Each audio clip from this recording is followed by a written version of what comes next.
Baca Bismillah dulu. Dengan atas nama kuasa Allah Subhanahu wa Ta'ala, kita mulai pembelajaran. Nah, kemarin kita udah singgung Aufklärung nih. Ada yang masih ingat Aufklärung tuh apa? Kemarin nggak masuk. Ada yang masih di kelas 12 dan lain-lain. Yang masih ingat Aufklärung apa, Dev?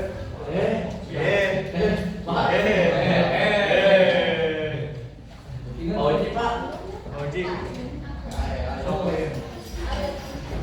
Abad pencerahan. Betul. Nah, kalau di sini kita akan coba refleksi ulang dulu ya. Kita refleksi ulang bagaimana kalau misal pertanyaannya adalah jika kalian membuat satu aturan baru untuk negara kita, aturan apa itu dan mengapa? Pertanyaannya, jika kalian bisa membuat satu aturan baru untuk negara, aturan apa yang mau kalian bikin aturan baru itu? Apa? Rokok gratis. Wow. Kenapa tuh? Wow. Main gratis. Oke. Boleh membawa motor ke sekolah. Personal, nggak apa-apa sih.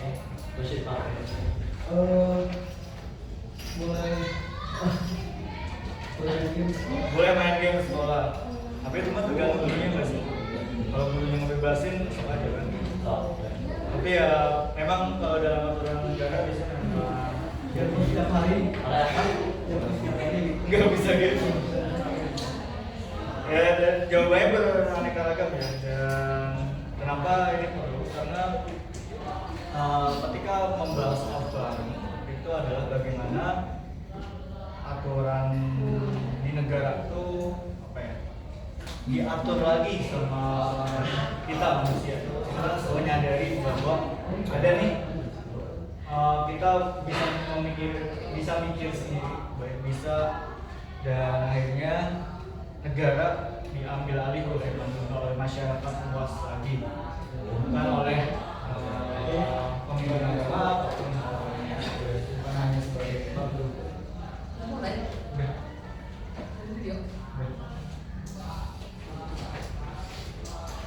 Nah, sekarang tujuan hari ini sebenarnya adalah dengan pembelajaran hari ini seperti kata Immanuel Kant, yaitu self-awareness. Jadi beranilah berpikir sendiri. Semoga karena teman-teman sudah duduk berkelompok, kita kan kemarin sudah janjian untuk membahas ini berkelompok. Jadi diharapkan hari ini tujuan pembelajarannya tercapai, yaitu teman-teman bisa berani mengungkapkan pikiran sendiri dan lain-lain. Jadi keluarkan saja apa yang ada di pikiran ketika nanti diskusi. Ya. Nah, terus selintas dari Aufklärung sebelum kita diskusi bersama. Aufklärung itu dalam bahasa Jerman ya, artinya pencerahan. Ini adalah gerakan intelektual di Eropa abad 17 sampai 18 yang menekankan pada akal, rasio. Yang akal budi rasio, yaitu logika, adalah alat utama untuk mencari kebenaran, bukan lagi hanya tradisi atau dogma. Dogma itu aturan-aturan agama ya maksudnya. Jadi logika itu adalah alat utama untuk mencari kebenaran. Yang kedua, ilmu pengetahuan. Ini menggantikan tahayul dengan metode ilmiah. Nah, jadi yang awalnya masyarakat di Eropa pada saat itu percaya pada tahayul, pada tradisi, pada kesepuan, lalu berubah menjadi bagaimana mereka percaya pada ilmu pengetahuan, percaya pada metode-metode ilmu pengetahuan dan lain-lain. Yang kedua, Aufklärung juga prinsipnya adalah kebebasan individu. Setiap orang punya hak untuk berpikir dan berpendapat. Jadi keterbukaan itu perlu, teman-teman, di Aufklärung. bagaimana pikiran itu tersampaikan, bagaimana kalian bisa menyampaikan juga kepada semua orang, tidak terbatas hal lainnya. Jadi kritik itu ibaratnya sebagai makanan juga gitu. Kita bisa saling mengkritik orang lain dan lainnya. Kalau sebagai utamanya ya itu tadi seperti kata Immanuel Kant, savoir autre, beranilah berpikir sendiri. Nah, mengapa penting untuk kita? Karena ide-ide dari masa ini membentuk dunia modern kita. Seperti kata John Locke, seperti prinsipnya, seperti yang dipikirkan oleh John Locke, yaitu pertama, menggagas HAM, hidup, kebebasan dan kepemilikan. Yang kedua, Montesquieu mencetuskan bias politika, pemisahan kekuasaan. J.J. Rousseau mempopulerkan ide kedaulatan rakyat. Ini sorry ya, belum ternyata satu lagi Immanuel Kant, kebebasan berpikir atau kebebasan bertindak. Nah, tanpa mereka mungkin kita tidak akan ada konsep demokrasi, konstitusi, dan HAM yang kita kenal saat ini. Nah, terus diskusi kelompok hari ini, kelompoknya udah dibentuk ya. Kelompok satu mana? Kelompok satu akan membahas hak asasi manusia dari pemikiran John Locke. Kelompok dua akan membahas soal pemikiran Montesquieu. Montesquieu itu pemikirannya pemisahan kekuasaan atau bias politika. Nah, J.J. Rousseau ini membahas soal kedaulatan rakyat dan program sosial. Yang keempat, yang kelompok tiga mana? Itu ya yang benar. Kelompok tiga J.J. Rousseau, kedaulatan rakyat dan program sosial. Kelompok dua berarti PAI. PAI dan kawan-kawan kelompok dua. Ini kelompok satu itu bawah ini satu dua. Lalu kelompok empat Immanuel Kant ini ya. Kita keberanian berpikir sendiri. Nah, nanti di kelompok kalian coba tolong temukan pertama. Ini tugasnya teman-teman seperti diskusikan di kelompok masing-masing dulu. Nanti dipresentasikan. Yang pertama ide utama tokoh. Jadi ide pemikirannya ya. Yang kedua, satu contoh pengaruhnya di dunia. Jadi kalian sebutkan juga contoh dari pemikiran yang disebutkan oleh keempat pemikir ini. Apakah misal tadi bias politika atau hal lainnya, apa yang jadinya mempengaruhi dunia untuk memakai pemikiran tersebut. Sampai situ clear nggak? Atau ada yang mau ditanyain dulu?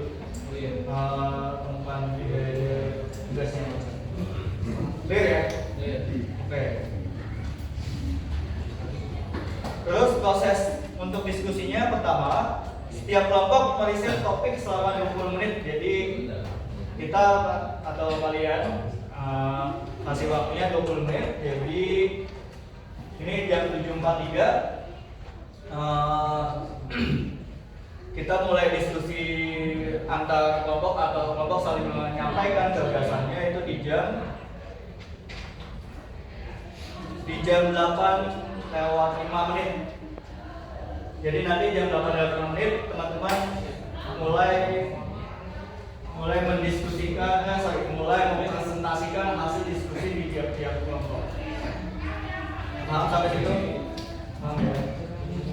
Nah, kalian bisa menggunakan handphone ataupun kalau mau pinjam buku ini silakan. Jadi kalian bisa mencari di Google. Tolong jangan terlalu banyak memakai AI. Tetap pergunakan kayak misal kalian mencari di Google Scholar. Google Scholar itu paper isinya. Dan juga ya tetap cari di Google juga. Atau ini kan ada banyak orang nih. Misal ada yang nyari di Google Scholar, ada yang nyari di AI, ada yang nyari di tempat lain di Google, atau ada yang mau pinjam buku ini silakan. Intinya adalah AI-nya hanya dipergunakan berapa persen, 20 atau berapa persen. Tetap gunakan akal pikiran manusia kalian, karena manusia itu lebih canggih dibanding AI. Nah, yang kedua, setiap kelompok nanti mempresentasikan temuan utamanya pada teman-teman kalian di depan. Nah, presentasinya singkat, maksimal cuma 5 menit. Jadi karena fokusnya cuma di 4 bagian, ide utama tokoh sama bagaimana pengaruhnya bagi dunia. Kayak misalkan Trias Politika kan berarti kalau di konteks Indonesia memisahkan fungsi presiden di eksekutif, legislatif di DPR, yudikatif di hukum di MK atau MPR. Yudikatif itu di Komisi Yudisial, terus MK. Yaitu bagaimana pengaruhnya di dunia seperti itu. Hasilnya seperti itu ya contohnya. Misalkan Trias Politika kan seperti itu. Nah, terus proses ketiga, nanti selama proses presentasi, kelompok lain mencatat poin-poin penting dari setiap tokoh. Maksudnya dari setiap, misal kelompok ini sedang presentasi, teman-teman yang lain mencatat poin-poin apa saja yang disampaikan oleh kelompok yang sedang presentasi. Nah, seperti itu. Silakan teman-teman meriset dan membuat presentasinya. Presentasi bisa dibikin di Canva atau kalian prefer Canva atau nanti saya kasih kertas buat presentasi. Kertas nantinya kalian bikin infografis kita kasih. Canva.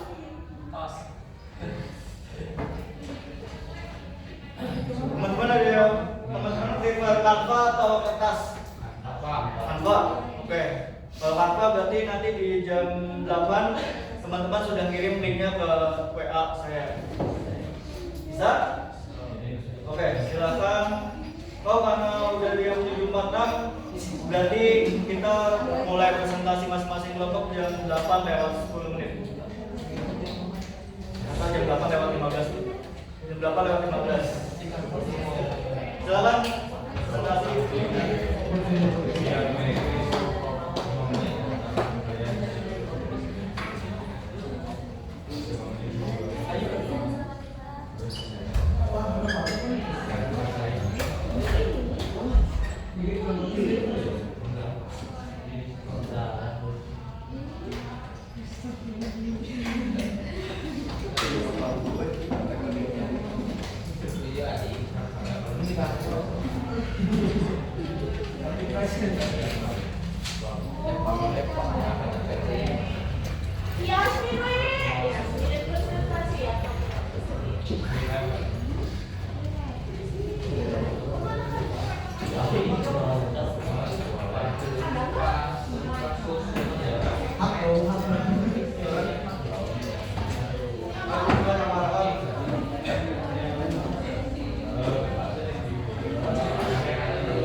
Ini Mas Naden. Seluasan. Sini. Sini. Sini aja kali ya. Oh, maaf. Ini di itu dulu ya, stop dulu ya. Oh, sok. Nih.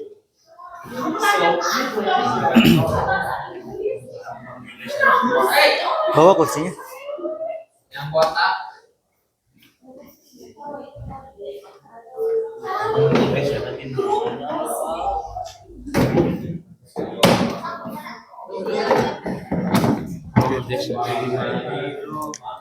Liatin aja, kalau misal dia mati langsung bilang aku aja.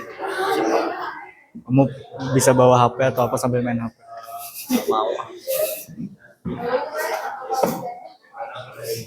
Nanti bilang aja kalau misal ada masalah di kameranya.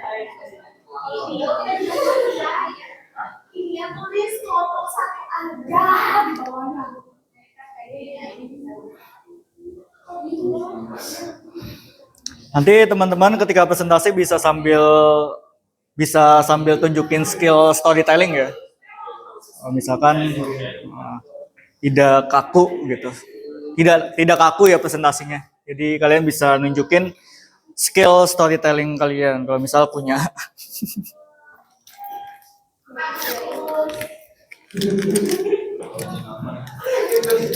Dan kalian kalau misal nanti pas presentasi di Canva nggak cukup, kalian bisa pakai spidol buat nyoret-nyoret papan tulisnya.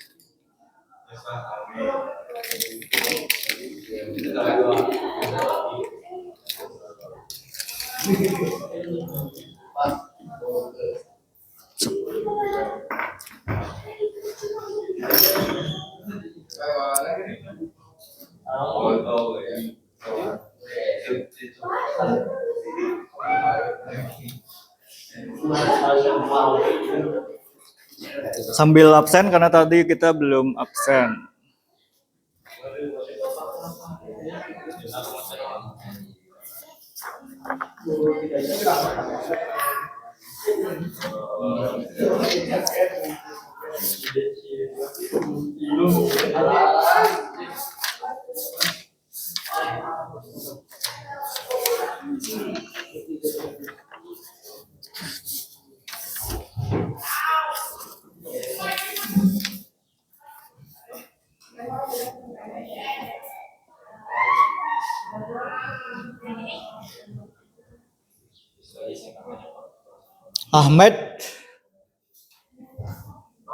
Ahmad, oh pipis ya, toilet ya.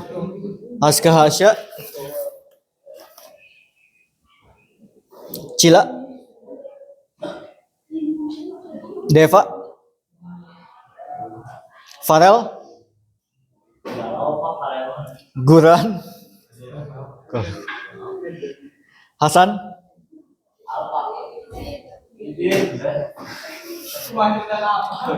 Linda,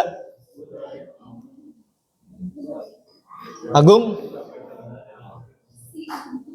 Asnar,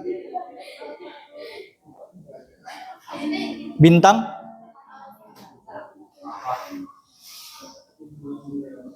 Fauzia, Azhara Putri, Nadia, Najril,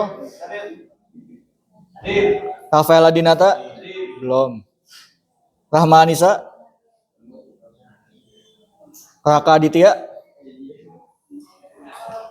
Raka tadi ada deh. Oh, Ramdan, Reva, masih sakit. Renata, Salsabila Luscia, Cindy Andriani, Yasmin, Yumna Afifah, ada Rasya,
Balik menurut orang yang itu.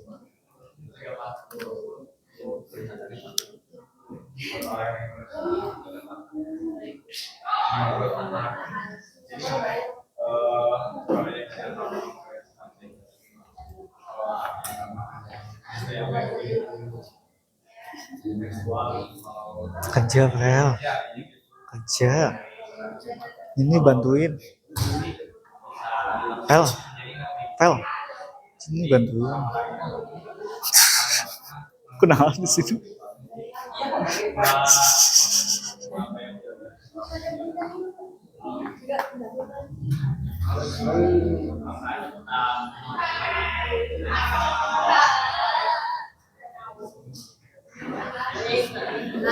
Gimana?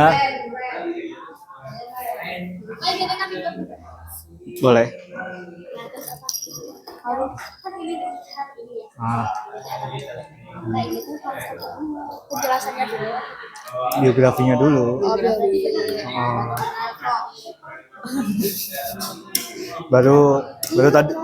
baru yang disuruh tadi. berarti tidak. Ah, yang ya pastilah kalau bikin makalah bikinnya kan pendahuluan dulu apa? Soalnya dari Google Pendahuluan berarti biografinya dulu, sisa yang kedua ketiganya baru yang disuruh tadi. Hmm. Ya. Pengaruh pikiran.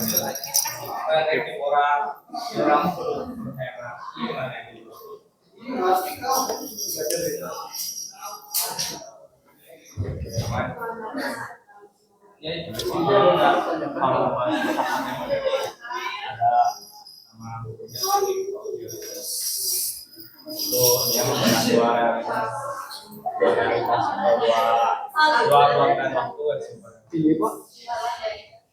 Oh, ninain. Apa? kan cerita dia ya. Kan tadi itu orang si yang menyampaikan kita terus-terusan kalau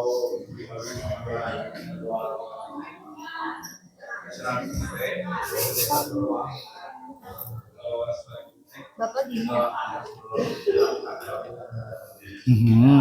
Tapi coba dicari juga di Google, bisa ada referensi lain.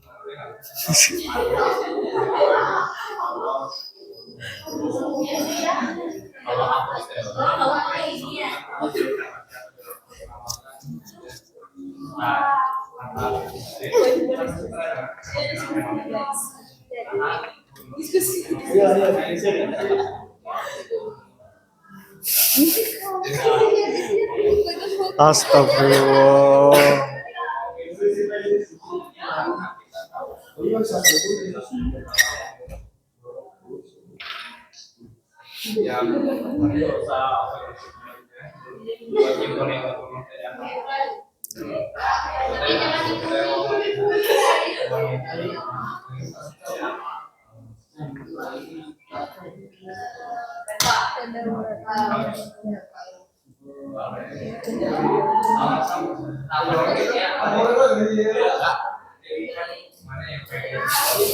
Ngapain sih?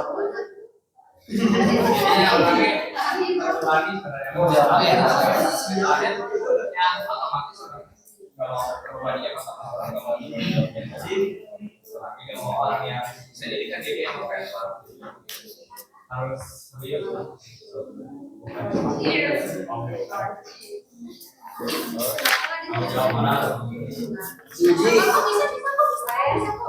Suji apa?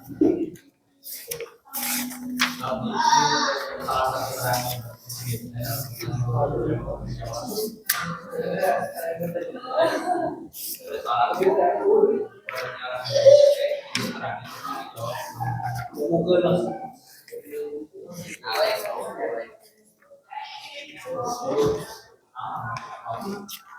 Ada orang nggak terus.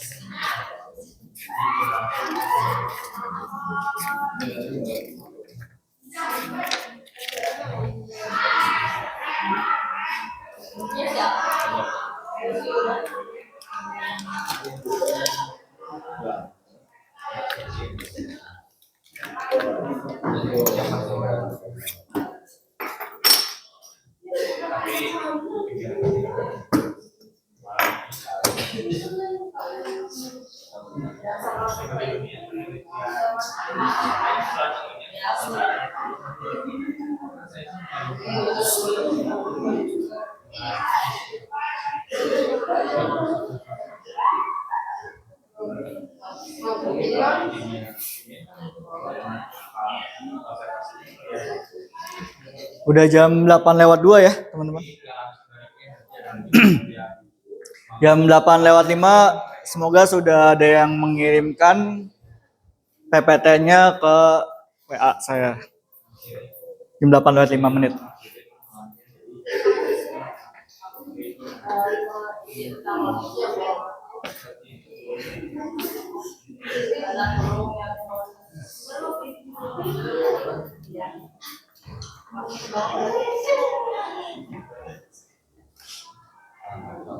Orang mah lebih suka ditanya.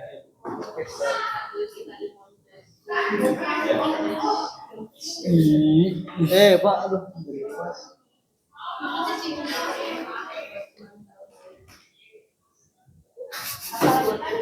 Jaim Bapak.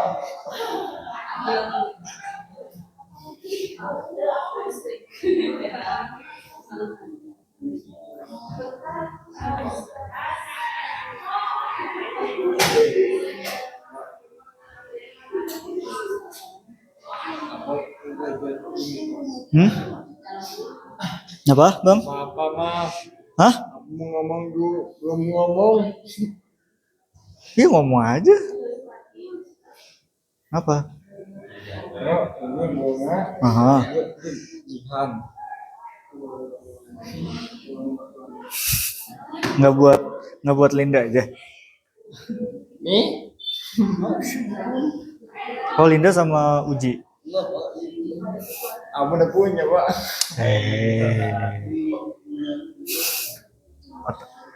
Kata Linda dalam hati kecewa. Tuh merah tuh muka Linda tuh. Tuh muka Linda sampai merah tuh. Lihat Masa tuh. mau Bapak?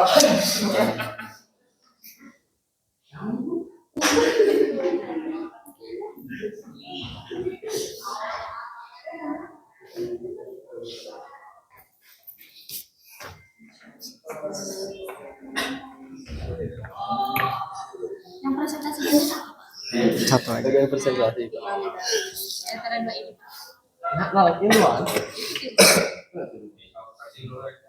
Bagian presentasi jadi nggak nonton. Boleh satu, boleh langsung semua. Apa ya, Pak? Yang maju boleh semua, boleh satu orang.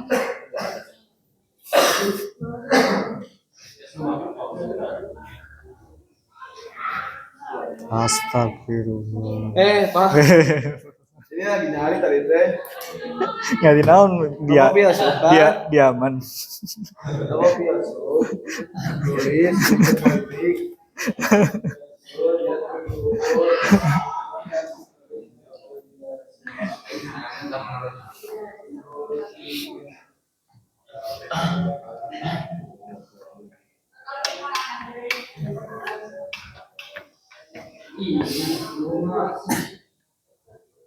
Sa, ngapain Sa? HP-nya di landscape gitu.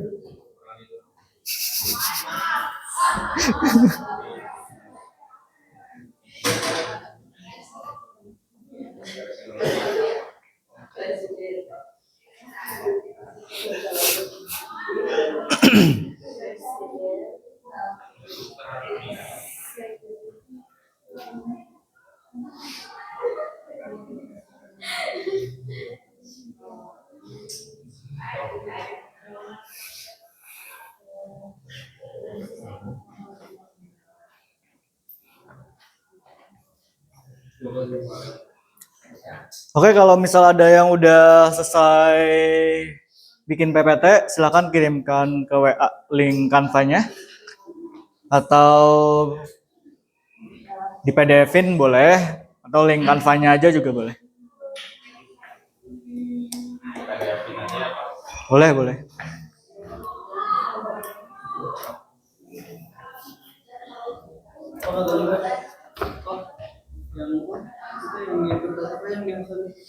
Karton. Nanti langsung tempel aja. Ya udah, maksudnya langsung tempel aja. Hari Senin harus sudah ditempel. Kalau hari Senin nggak ditempel, berarti ada satu nilai yang kosong di kalian. Sekelas itu mah.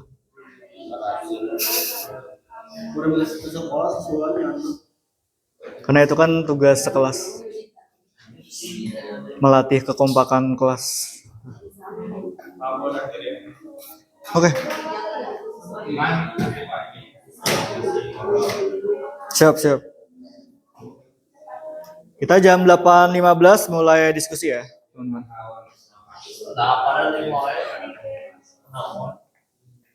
Sampai jam berapa? 8.30.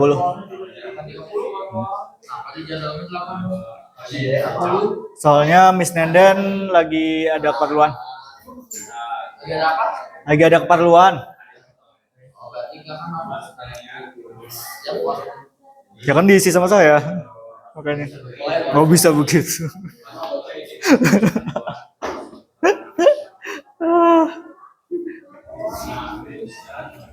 Biar kamu gak kena SP lagi. Well, biar kalian gak kena SP lagi, keluar-keluar.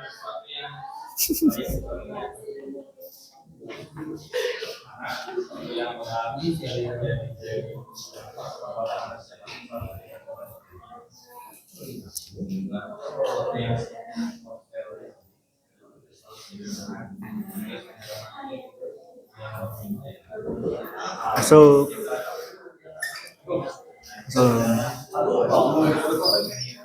apa ini keperluan pagi? Keperluan pagi.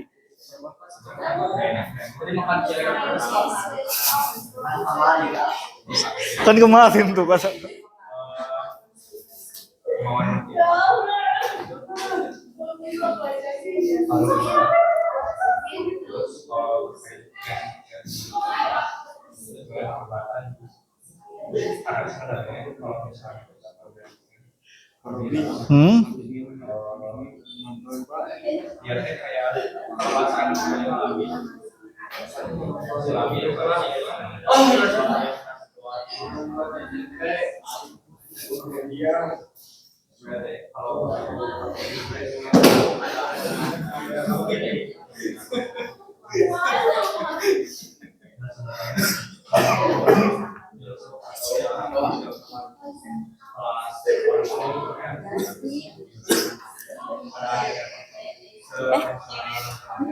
Nonton apa ya?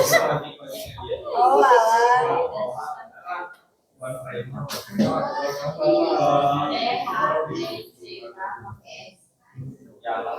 Apa bang?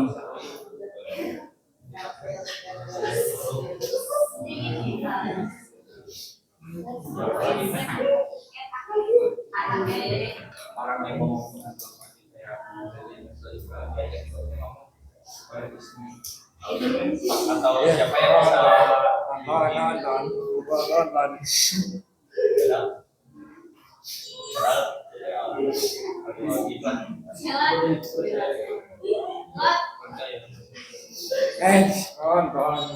Enggak lah. Aku mau nyetel musik morning jazz aja. Biar lebih santai. ya kucing coba kucing Ih, seneng dong. Nama yang gak belajar di sekolah. Cuma hobi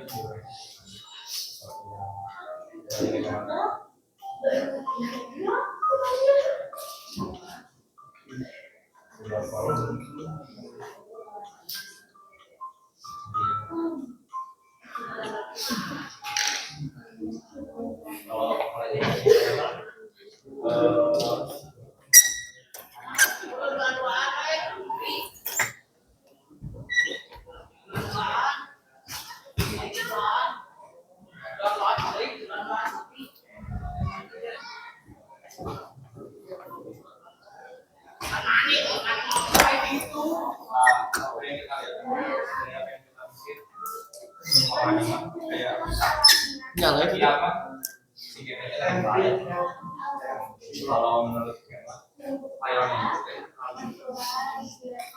Sudah jam 8:11 teman-teman.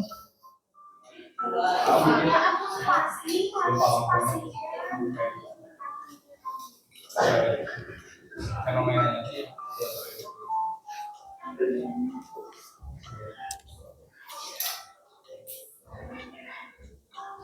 Tentang Korea, tentang kucing.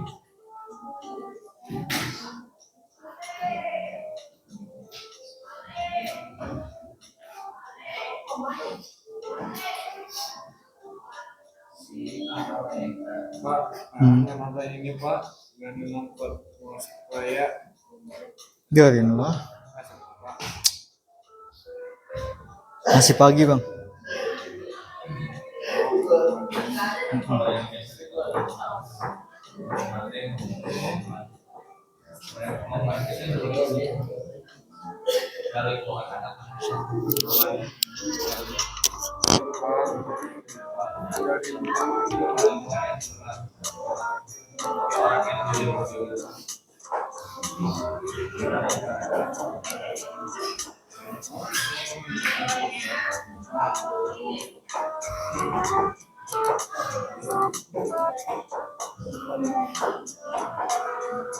Panas.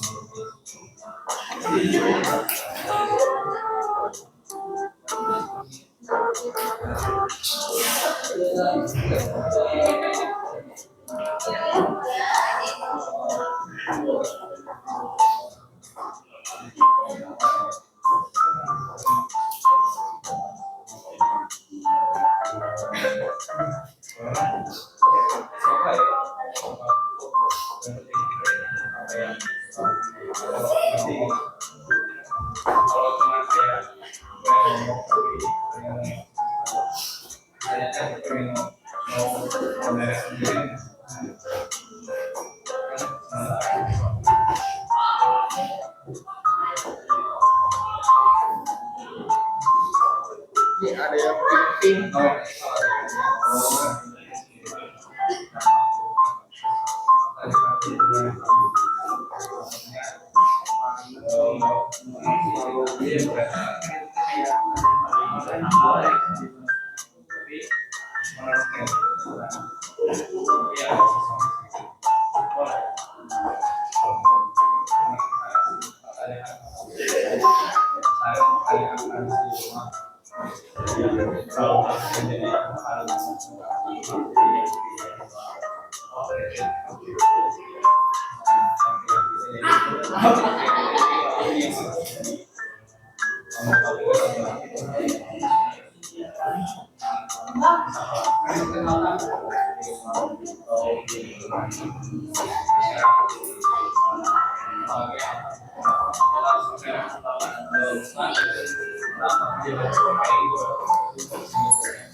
Udah jam 8:15 teman-teman.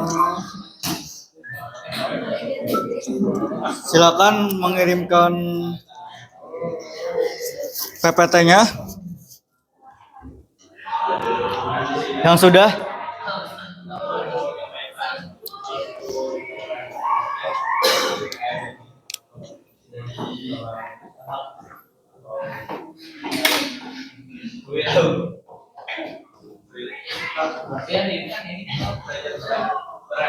Silakan yang sudah bikin PPT dikirimkan. Ayo, IPM. Kurang sebagian akhir. Apa sama TV?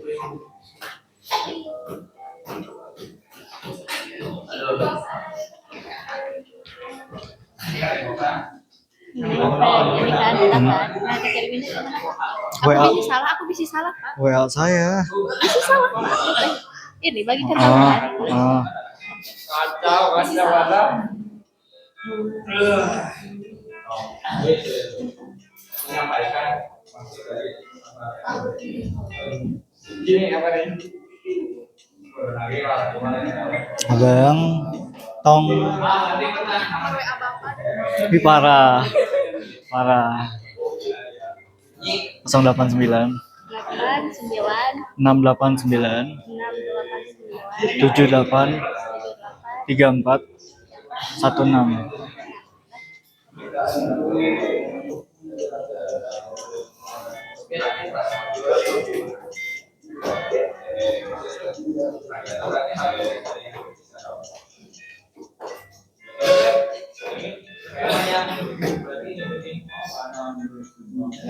Aduh si bapak.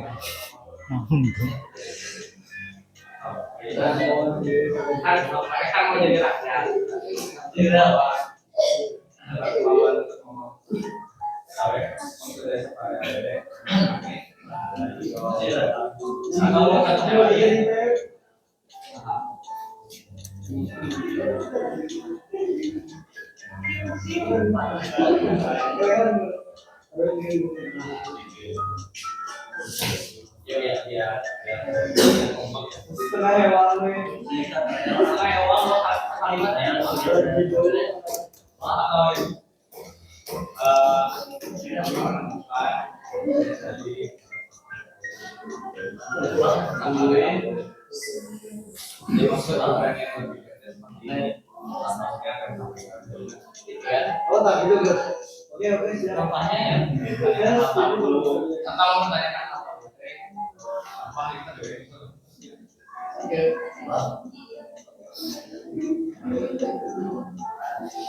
Minta bang di kantor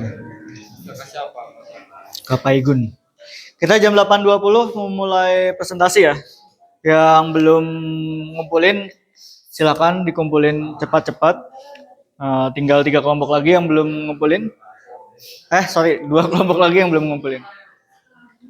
Kelompoknya Yumna dan kelompoknya Fai yang belum.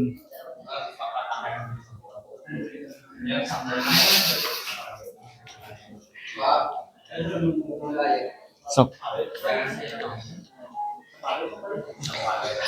Kita mulai dari kelompok yang ngumpulin pertama kali aja ya. Mulai dari kelompoknya Guran, terus kelompoknya Renata dan Rahma dan lain-lain, dan Nadia. Yumna dan Fai masih ditunggu sambil dengarkan temannya yang presentasi.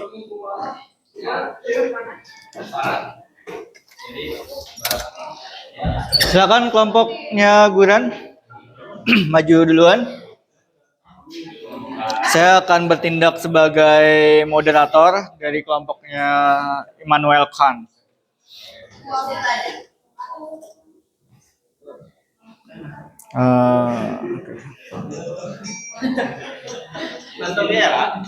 Bentar.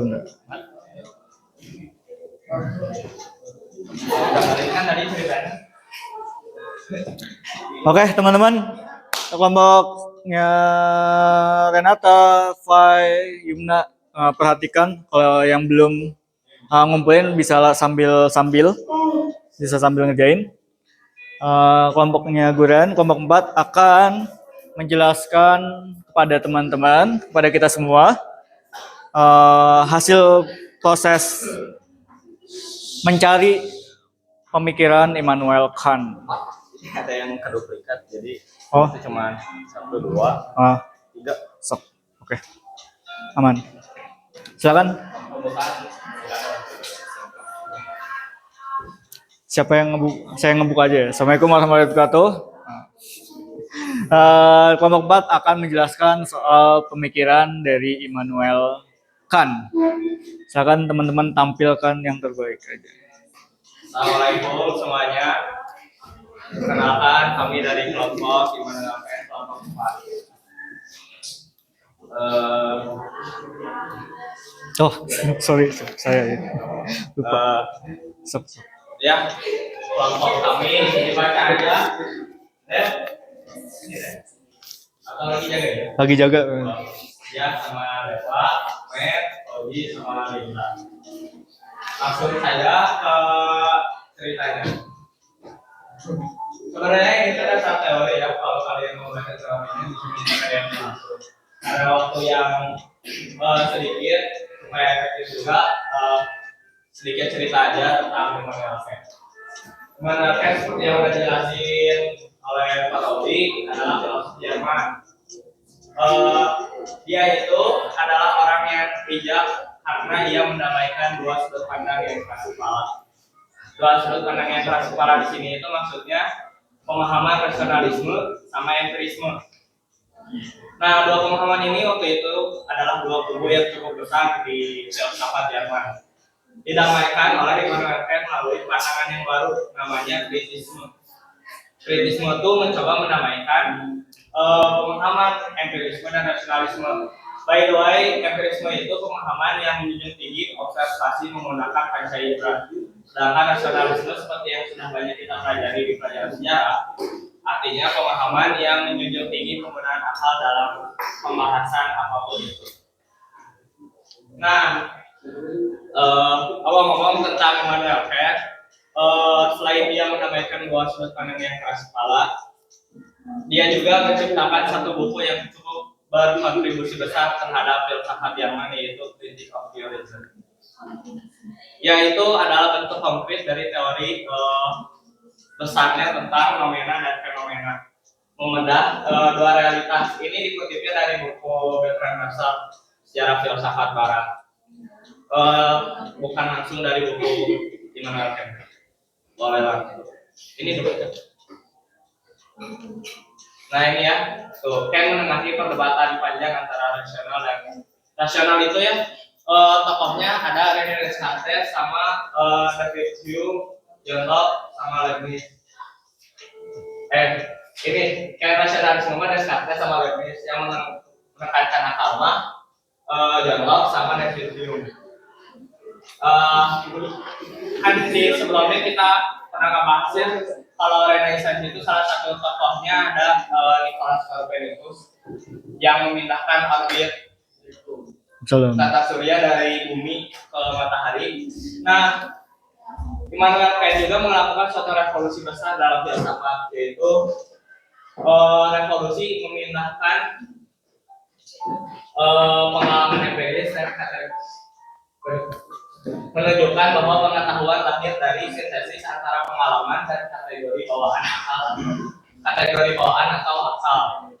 Yang awalnya tadi ya bersifat sama dia didamaikan. Nah itu tuh bahasa uniknya adalah revolusi ala Copernicus. Kan tadi Copernicus memindahkan orbit dari bumi ke matahari. Kalau dia mah memindahkan dua sudut pandang yang kasar pada sudut pandang yang baru. Nah, tadi kan ada Safari Aude, ini bakal dijelasin sama Koji dan Linda. Maksud atau contoh konkretnya di kehidupan kita tuh apa? Nanti baru maksud ke kontribusi terhadap ini. Oke, saya udah menemukan Kepada Auden, kepada Auden, yang artinya itu berani berpikir sendiri. Contoh yang lebih singkatnya akan diberikan sama kita. Salah satu contohnya yaitu berani menanyakan hal-hal tabu seperti Tuhan itu nyata atau tidak. Ya, seperti itu ya, kontribusi terhadap dunia nama ya. Karena dia berhasil menengahi dua sudut pandang yang kasar itu, maka sebetulnya pemahaman kita tidak banyak diteruskan, tapi menjadi peran besar dalam filsafat komputer, dalam filsafat positivisme. Nah, itu tuh jadi cikal bakal metode sains sekarang. Itu kan sains menggunakan rasional dan empirisme dengan cukup baik. Contohnya, misal di fisika kan selain menggunakan perhitungan Kirim ke WA. juga ada observasi lapangannya. Nah, awal atau usulnya itu ada dari Kennedy juga. Si Manuel Kennedy juga memberi kontribusi. Tahu misalnya di kehidupan sehari-hari yang lebih dekat dengan kita, kenapa sih seorang laki-laki atau seorang ayah selalu harus berbicara lebih tinggi daripada seorang ibu? Mungkin itu bisa kita telah dengan prinsip Immanuel Kant berani mempertanyakan hal yang tabu itu. Karena sebetulnya ayat di atas ibu itu bukan suatu hukum alami, tapi itu adalah budaya patriarki. Budaya patriarki itu maksudnya ya laki-laki harus lebih dari perempuan dan perempuan harus selalu yang mengiyakan apapun yang dimaksudkan oleh laki-laki. Dan itu bukan hukum alami lah. Nanti yang kalau ngomong boleh didebatkan. Ini pendapat saya. Silakan. Mungkin sekian dari kelompok kami. Tidak. Atau ada yang ingin diperdebatkan? Tidak ada pertanyaan. Pertanyaan atau apapun itu ya. Tapi presentasinya segini. Pertanyaan, perdebatan terbuka sekali. Kita tidak ada pertanyaan, teman-teman. Jadi nanti pertanyaannya direfleksi aja. Oke, siap. Ya, gitu. Oke. Oke. Terima kasih semuanya. Assalamualaikum warahmatullahi wabarakatuh. Siap. Waalaikumsalam warahmatullahi wabarakatuh. Ya, terima kasih kepada kelompok Immanuel Kant. Kita tidak ada sesi pertanyaan. Nanti pertanyaannya akan ada di bagian refleksi ya, teman-teman. Oke. Sekarang ke kelompok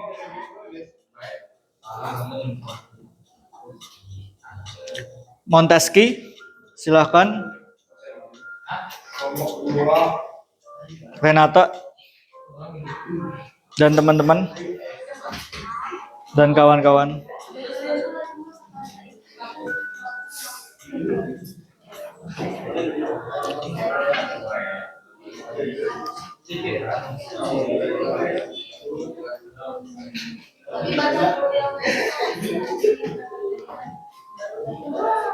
Silakan, siapa yang akan maju atau semua atau perwakilannya aja?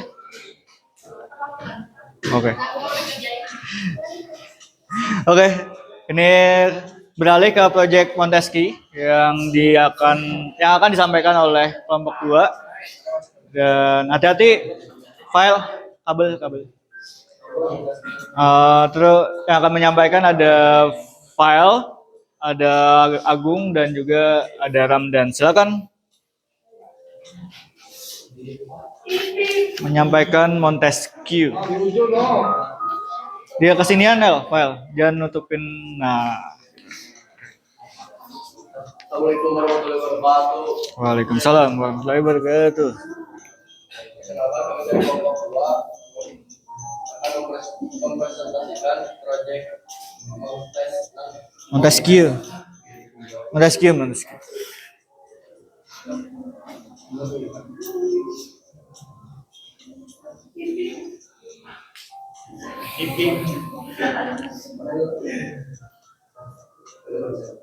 Biografi melengkap Carlos Luis de Seconde Caron Dela BDS Bang. lahir 8 Januari 1649, Labede Prancis, wafat 1 Februari 1765, Paris, Prancis. Montesquieu berasal dari keluarga bangsawan Prancis dan mendapat pendidikan hukum. Ia kemudian menjadi filsuf politik penting pada zaman penistaan atau Age of Enlightenment.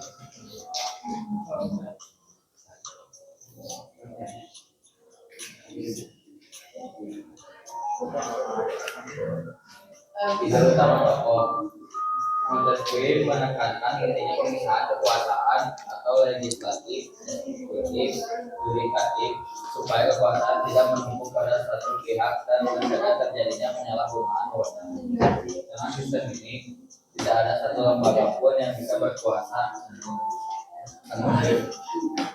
Misalnya presiden atau eksekutif tidak bisa seenaknya membuat undang-undang tanpa persetujuan Kongres atau legislatif, dan jika ada masalah, Mahkamah Agung atau yudikatif bisa menguji apa kebijakan itu sesuai hukum atau tidak.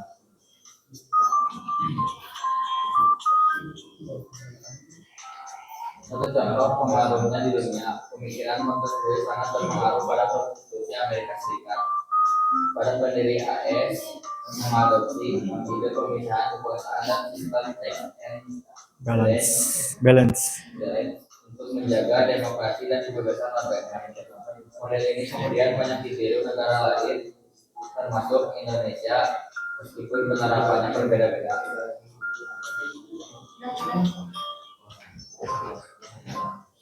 Setelah didiskusikan pemikiran Montesquieu tentang pemisahan kekuasaan, itu intinya tidak kekuasaan juga bisa bertangan, jadi kayak ada pembagian kerjanya legislatif, eksekutif yang terus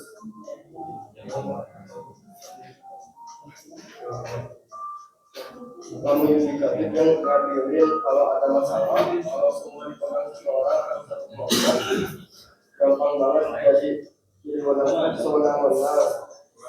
Contohnya bayangin kalau di sekolah ada OSIS yang bikin aturan, ada guru, cek, yang jalanin, ada kita yang masih sanksi. Kalau ada yang melanggar, kalau semua dipegang sama satu pihak, paling nggak akan adil. Montesquieu juga bilang kalau kebebasan itu bukan berarti bebas sebebas-bebasnya, tapi hidup dengan aman di bawah aturan yang jelas. Jadi bukan aturan yang jelas, tapi aturan yang mengatur agar semua orang terlindungi. Menurut kita, pemikiran ini masih relevan. Linknya aja. Sampai sekarang. Misalnya di Indonesia, Link kanvanya. punya tiga cabang kekuasaan itu, walaupun Nggak bisa. Bagikan tautan.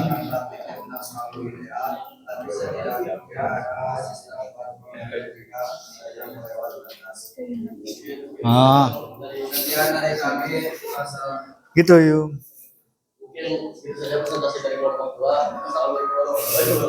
Waalaikumsalam warahmatullahi wabarakatuh. Ya, terima kasih dari kelompok 2 sudah menjelaskan soal Montesquieu. Kelompoknya Fai atau Yumna dulu? Fai udah? Boleh kirim udah.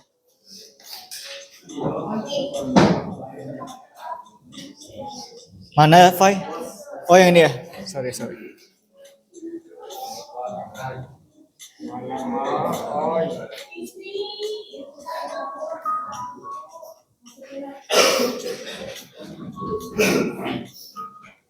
Oke. Kelompok 1 akan menjelaskan bagaimana hak asasi manusia menurut John Locke. Silakan dari kelompok 1, perwakilan atau semuanya?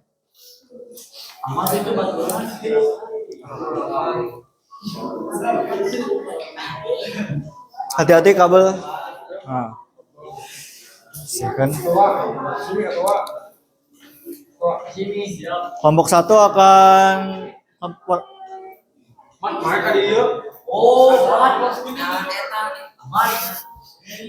udah. Oke, kelompok 1 akan menjelaskan hak asasi manusia menurut John Locke. Akan dipandu oleh Kakak dan juga Yasmin. Ya, silakan. Assalamualaikum warahmatullahi wabarakatuh. Waalaikumsalam warahmatullahi wabarakatuh.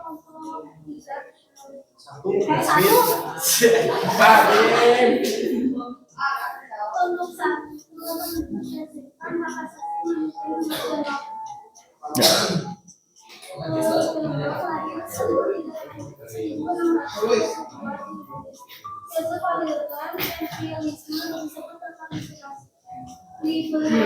Teman-teman, catat poin-poin yang lagi disampaikan ya, buat pembelajaran juga.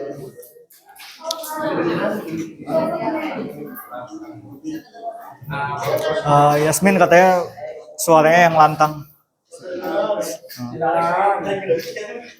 Lalu singkat lahir 1634. Filsafat empirisme disebut liberalisme, pemikiran berpengaruh pada demokrasi modern. Hal yang penting pada crisis of the konsep hak asasi manusia. Menurut Denmark, manusia memiliki alamiah yang tidak bisa dicabut oleh siapapun, yaitu satu hak hidup, baik dua hak hidup, kebebasan berpolitik, tiga hak milik bangsa.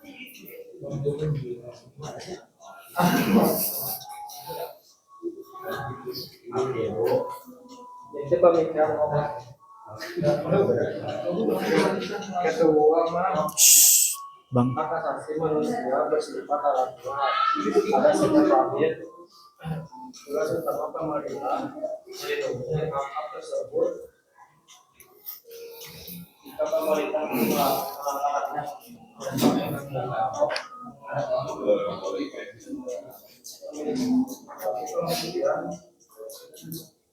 kemudian mereka datang demokrasi modern.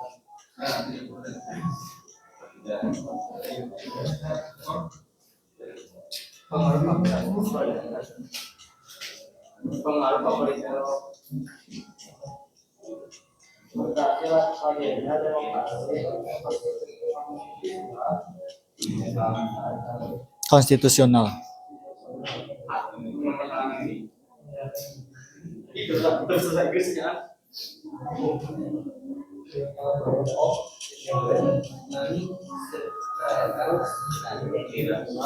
di Amerika memberikan dasar-dasar negara Islam modern berpengaruh pada konstitusi berbagai negara khusus.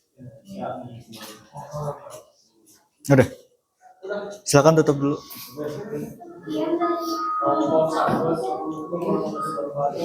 Ya. Waalaikumsalam warahmatullahi wabarakatuh. Ya, terima kasih kepada kelompok 1 sudah menjelaskan soal John Locke. Beralih ke kelompoknya Yumna.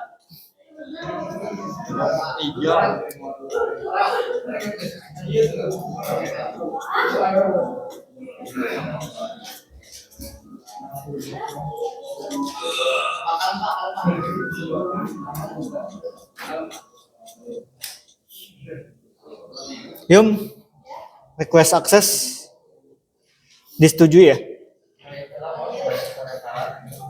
Cek notifnya, notif di Canva-mu. Udah di accept?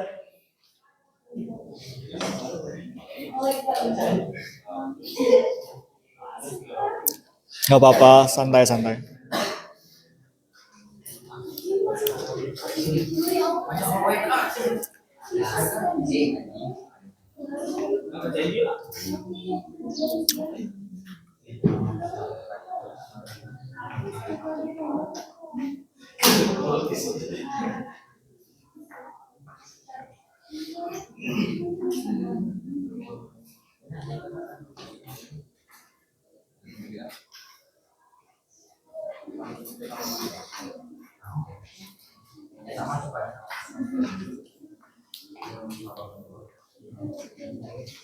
Aman, Yum?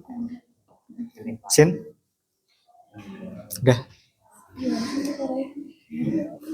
Udah.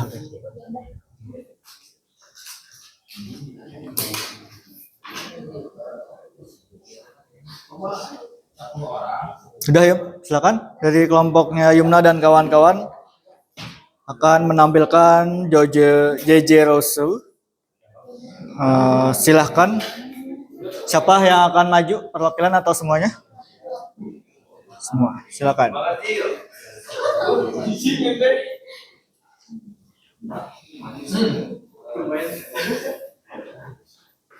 Ya, JJ kelompok 3 perwakilannya yaitu Rasya, Najil dan Fail akan menjelaskan JJ Rosu. Silakan. Saya akan bertindak sebagai moderator. Awas hati-hati ya.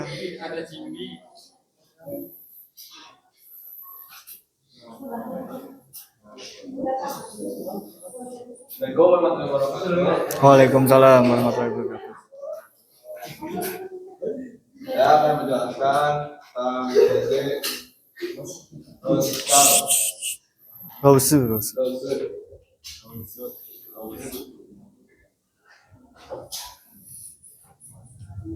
Ini utama dari beliau nomor 1 yaitu kekuasaan ini ada di tangan raja dan konsep-konsep kerja masyarakat harus diatur dengan kesepakatan bersama atau karena umum atau kolonial demi kepentingan bersama sehingga kebebasan sejati atau pada hukum yang dibuat bersama lainnya.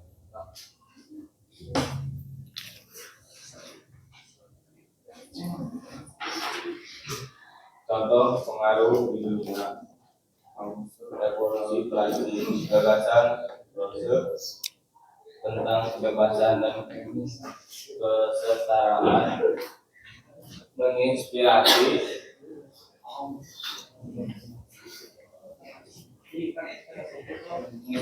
rakyat menuntut kekuasaan raja semboyan yang lahir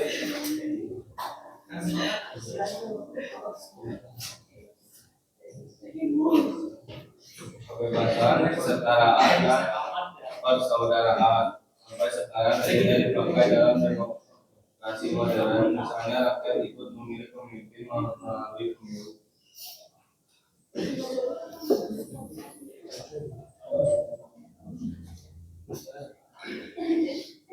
Terima kasih. Fel, kasih Fel. Terima kasih atas perhatiannya dan sekian dari kami. Wassalamualaikum warahmatullahi wabarakatuh. Oke, waalaikumsalam warahmatullahi wabarakatuh. Ya.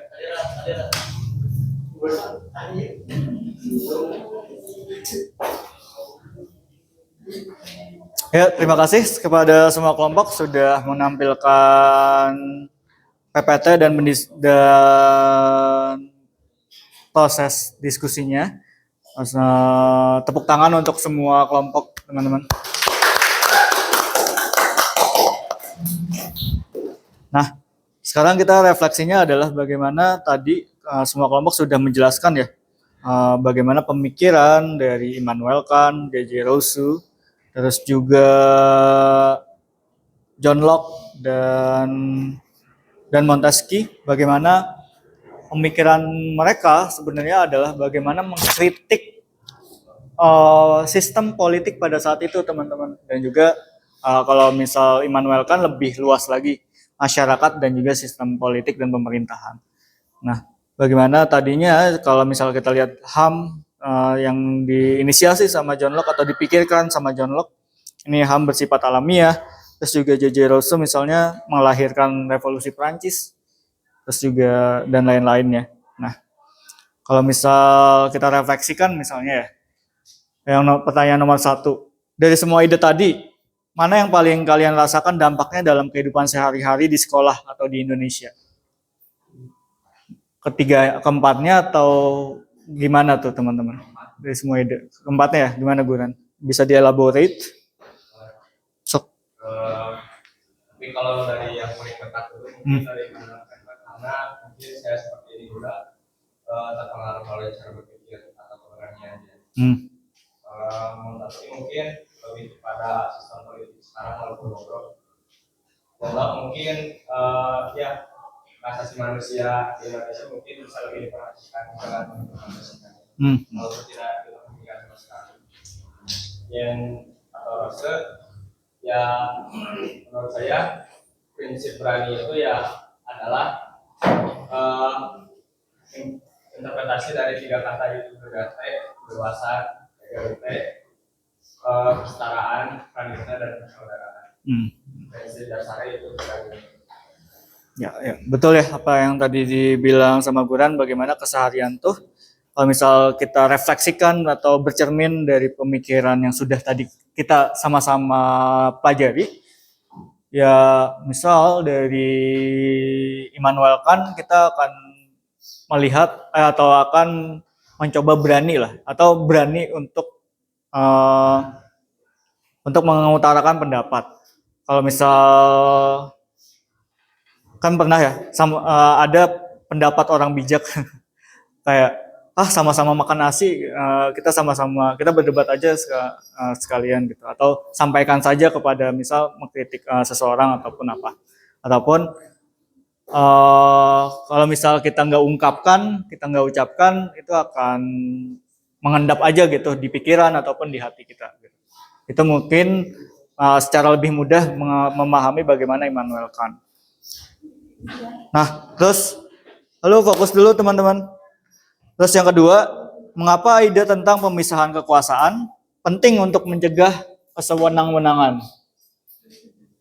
Jadi kalau Montesquieu kan memisahkan kekuasaan ya, ada 3 tadi. Montesquieu atau siapa yang lupa aku? Benar ya Montesquieu. Montesquieu itu memecah 3 presiden, yaitu di eksekutif atau pemimpin atau perdana menteri. Terus juga DPR, Dewan Perwakilan Rakyat, itu di legislatif, sementara yudikatif yaitu komisi yudisial atau komisi-komisi hukum. Nah, menurut kalian, mengapa ide tentang pemisahan kekuasaan itu penting untuk mencegah kesewenang-wenangan? Sepenting apa sih gitu sebuah kekuasaan itu dipisah-pisah? Menurut teman-teman? Agung, jangan gurang mulu. Ayo semua bisa. Gung. Kalian bisa bayangkan nih, presiden kalau misal ngurusin semua gimana? Betul kan? Ribet kan? Nah, makanya perlu dipisah-pisah. Gitu. Nah, yang ketiga, bagaimana semangat superiority punya Kant bisa kalian terapkan sebagai pelajar di era digital ini. Di era digital. Era digital itu sosmed ataupun reels ataupun ketika menerima informasi, apa yang bisa kalian ambil dari pemikiran Kant. Kayak misalkan Kant kan memikirkan pendapat yang bebas ya, tapi kan tetap ya pendapat yang bebas ketika di sosmed tuh punya kebebasan sejauh mana gitu. Itu loh maksudnya. Berarti ketika memahami pemikiran Kant, ketika di sosmed kalian akan berperilaku seperti apa? Kritis, iya betul. Kritis benar. Tidak terprovokasi. Tidak mudah kena hoax, bisa nggak? Bisa ya. Tuh. Nah, itu refleksinya. Sekarang kita mulai proyek kreatif. Karena tadi udah selesai refleksinya. Nah, proyek kreatif ini kalian bisa, ini ada tugas individu. Kalian bisa milih. Yang pertama bisa bikin infografis, yang kedua bisa merekam podcast, yang ketiga menulis esai argumentatif.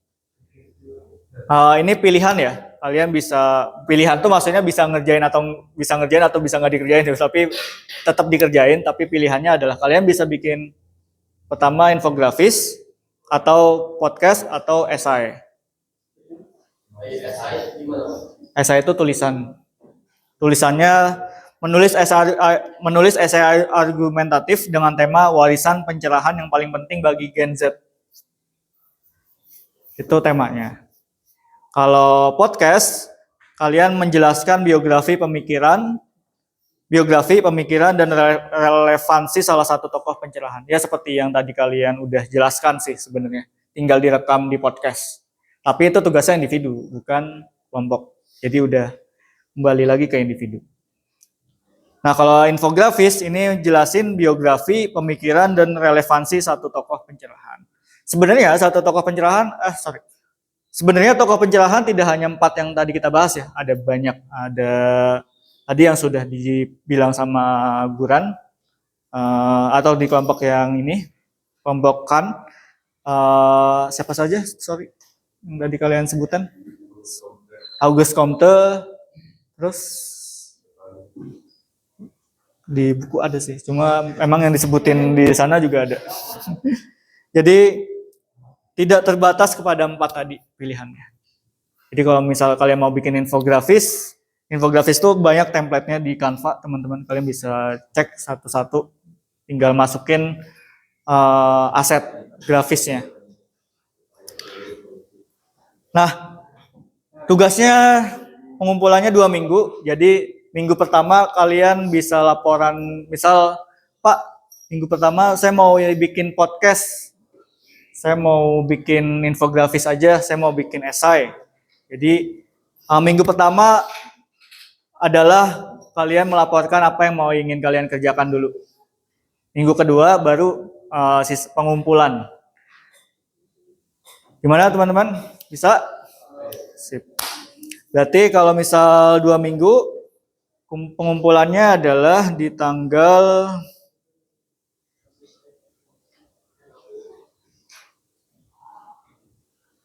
di tanggal 18 September.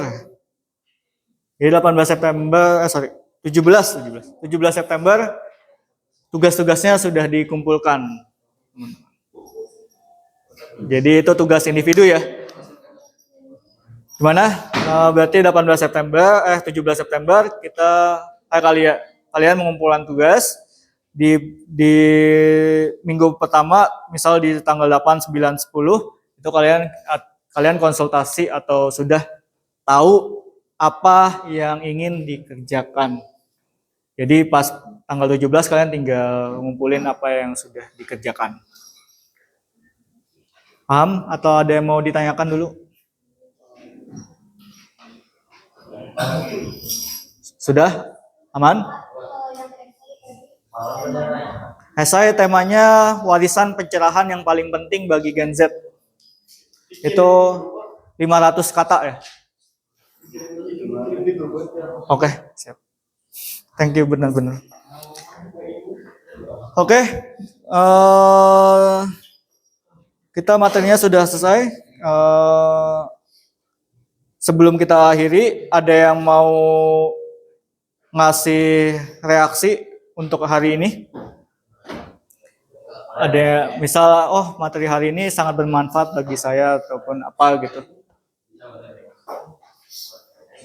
Silakan, ada yang mau ngasih reaksi untuk apa yang kalian dapat di hari ini. Renata, silakan. Ren, kayak tadi kayak memikirkan sesuatu. Atau Rahma atau teman-teman yang lain. Ahmad?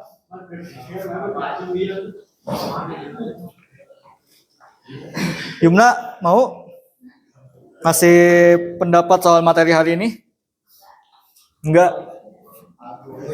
Uji, biasanya uji nih. Silakan, Ji.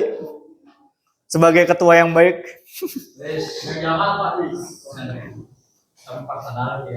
Sebagai ketua yang baik, mengayomi warganya. Saya serahkan kepada wakil saya. Boleh. Silakan, Ramdan atau Uji yang mau menutup kelas, kayak apa perasaanmu setelah menerima materi ini? Silakan, Ramdan atau Uji.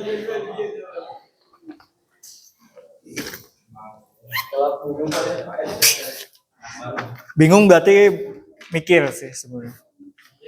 Dan bingung salah satu reaksi juga sebenarnya.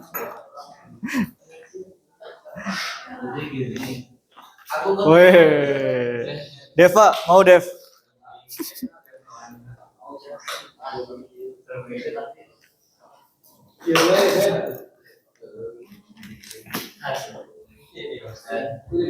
Udah kamu aja Ji. Ih, lama.